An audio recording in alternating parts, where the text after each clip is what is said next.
Hey everybody, it's Jason Blaha here, and today I want to chat with you guys a little bit about one of the big problems that I see here in the fitness industry and with the ultra lean obsession is that you have people who are ultra lean, guys who get ripped, guys who get peeled, who have never been morbidly obese a day in their lives, who attempt to give fat people practical fat loss advice. And there's a lot of problems we run into with this if they don't understand.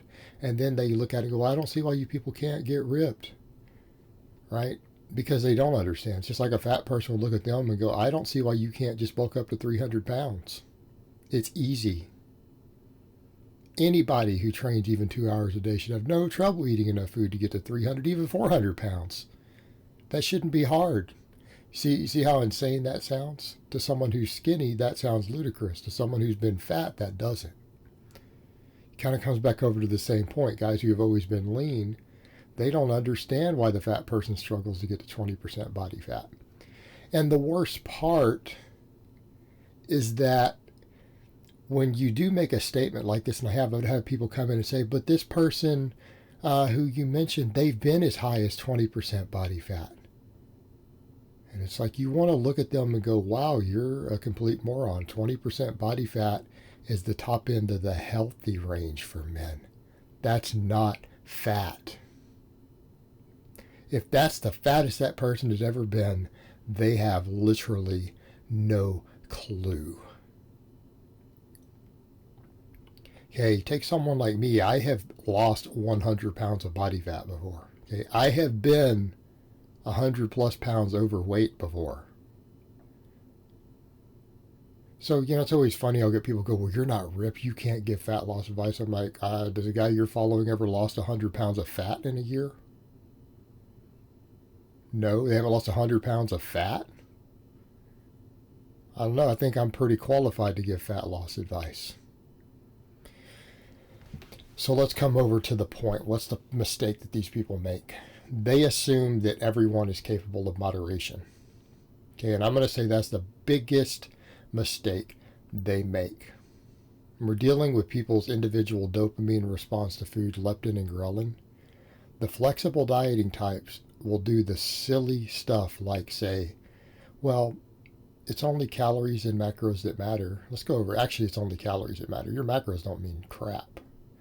Okay, fat and carbs are completely interchangeable for weight management, fat loss, everything else. They're completely interchangeable, barring individual tolerances and appetite. Okay, your macros don't matter.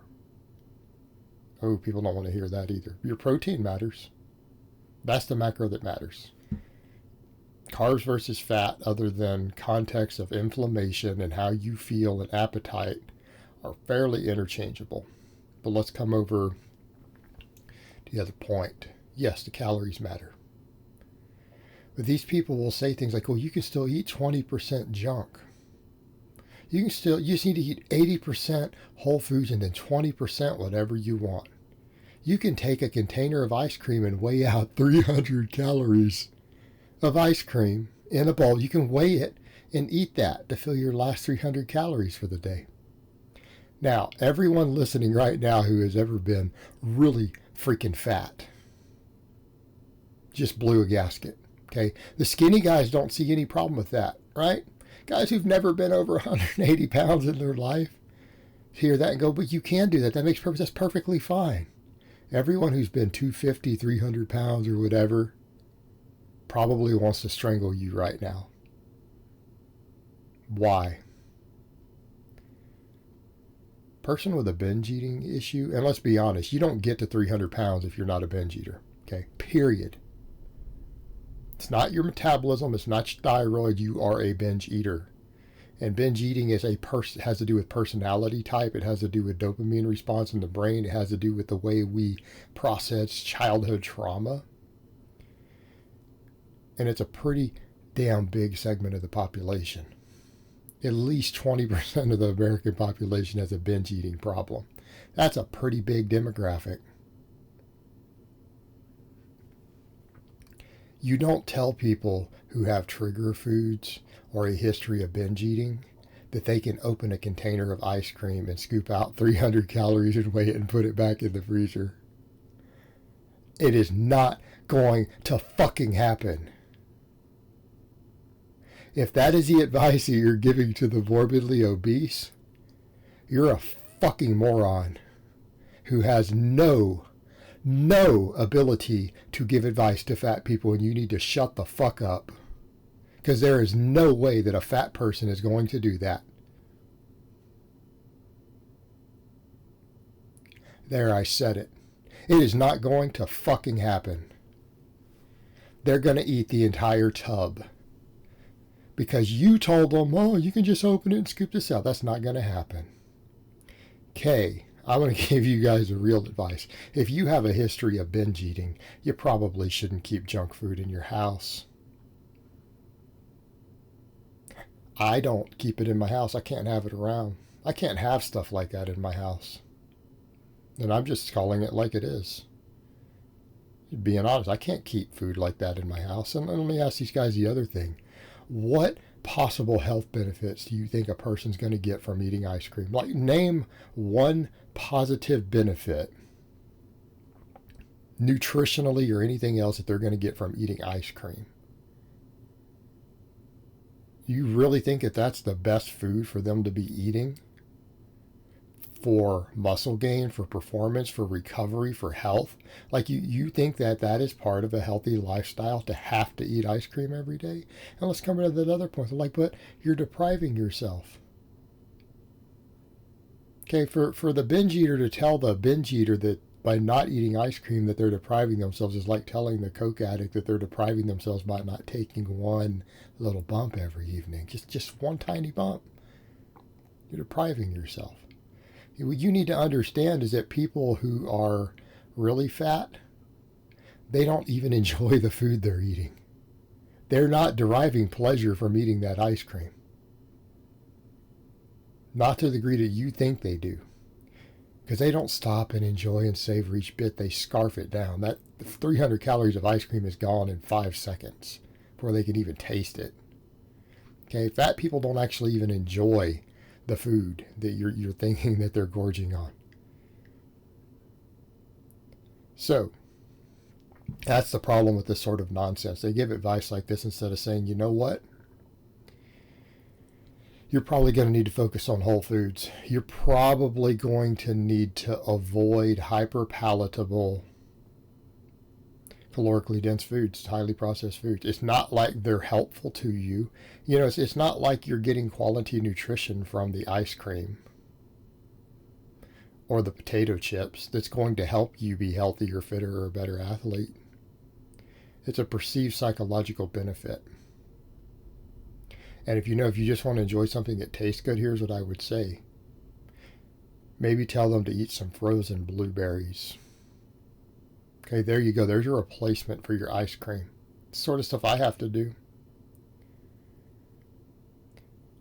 Telling the morbidly obese that they can just count their macros and work in 20% junk is a potential disaster. You skinny, flexible dieting twinks need to come to terms with this. Period. You need to come to terms with this fact. Real advice to the obese. Yes, you have to track calories. Calories matter. You may have to use special diets or only clean food diets or bro diets in order to consistently keep your calories under control. You're going to have to learn to live with that. You're going to have to learn to live with that and accept that. Don't keep these sort of foods in your house. Chips, ice cream, pizza, it can't be in your house. If you're a fatty who binges, you cannot have this stuff in your house. Right? That's on par with telling a sex addict to walk into a brothel and to behave themselves. Like telling a drug addict to, go to all the drug dealers' place and sit there at their house and not buy anything. Okay? It's a real bad idea. Only time you can have those foods is when they're in public and you have to get them by the serving with social accountability to where everyone's going to see you pig out, so that you have something to deter you, a psychological stop. and you don't have access to unlimited amounts, that's fine. You can moderate in a social setting where you know the caloric value of that food. You have to prepare yourself for those social settings. And you'll be fine. You can get away with the quote unquote flexible dieting in a limited environment where you do not have unlimited access.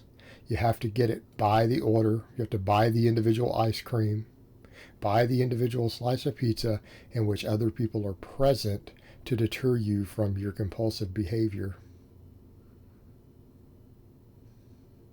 But you can't eat it by yourself, and you can't have access to more calories than you can get away with in front of you at any given time. Okay, that is what you guys need to be telling these people, because that's the only thing that's going to work for them. I'm someone who knows, I'm someone who has experience with this, and I'm telling you that's the reality. The whole flexible dieting, if you just count it and weigh it, is for skinny people who have always been skinny. And I define skinny as 18-20% body fat still. Okay, that's what we're talking about, healthy body fat. All right, guys, well, that's really all I have to say on that today. I hope it's been informative, and I will talk to you guys next time.